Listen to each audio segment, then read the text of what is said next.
Nå skal vi produsere eller larve om fra en tavle som vi har funnet ute i bigården. Det er avkom etter en veldig rolig, snill dronning. Den har alle de egenskapene jeg er ute etter. Den bygger store, pene yngelleier. Den har lav svermetrang. Hun er 3 år gammel. Og lav varoarat. Jeg har ikke funnet varoa hos den i det hele på flere år. Så da er det bare å sette i gang. Første vi må gjøre, det er å lage en omlarvingsvæske. Skal vi se, her er fersk, fin honning. Prøver å få til en del. Skal larve om ikke så alt for mange. Det blir ca. 100 larver skal vi larve om. Tar og setter inn 24 i hver cellebygger. De tåler egentlig 48, men såpass sent i sesongen at du allerede har en god del larver. Men for at cellebyggerne ikke skal gå tomme hvis vi trenger flere, så tar vi og fyller opp. Hvis de går uten celler, så vil de bli dårligere cellebyggere, dårligere dronningbyggere senere. Sånn, det får være bra. Så kommer det neste steget på omlarvingsvæska vår. Da tar vi ut de vesle restene etter dronninggeleen som sitter igjen i cellekoppen her. Blander med honning.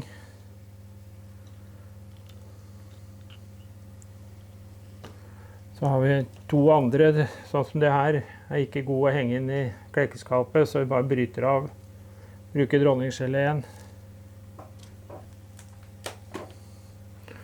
Tar ut dronninggeleen.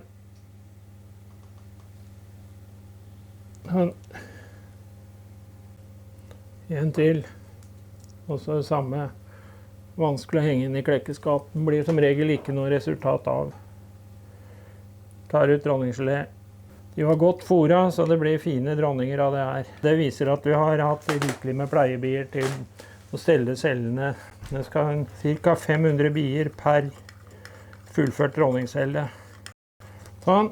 Nå rører vi rundt til vi får en sånn rimelig homogen masse. Sånn. Så den blir tynnere. Honningen, når vi blander med dronninggelé, så virker den mer liquid. Sånn. Så var det trikset, og så får vi det videre. Fineste vi har da, det er Nittedals tennstikker. Reklame. Det var et lite reklamebrudd her. Og så var det lite grann. 1, 2. Ned i bollen. 1, 2. Ned i bollen. 1, 2.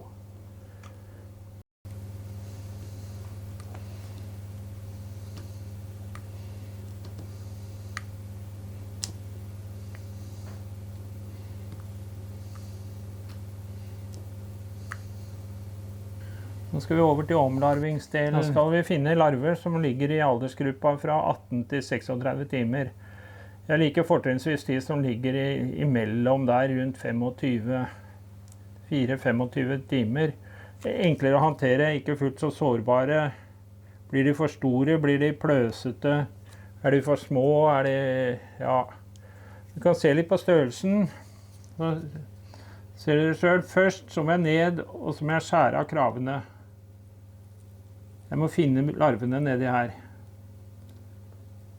Nå er den tavla her er litt grann, den er brukt, har biene hatt larver i før, så den er litt, men dronninga var så fin, så jeg var nødt til å ta den. Sånn, nå har vi åpnet nok til å ha et lite arbeidsfelt. Du ser larvene ligger i bånd av cellene her. De små her. De her ligger på en 28 timer gamle. Den her. Skal vi se om vi får neste han ut. Han var litt vanskelig å få tak i. Vil ikke følge med opp.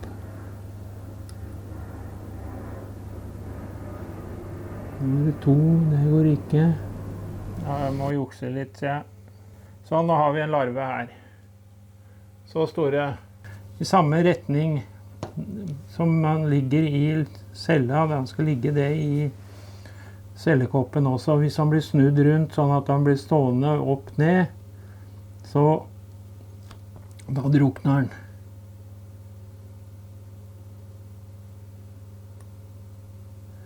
De er ikke store da.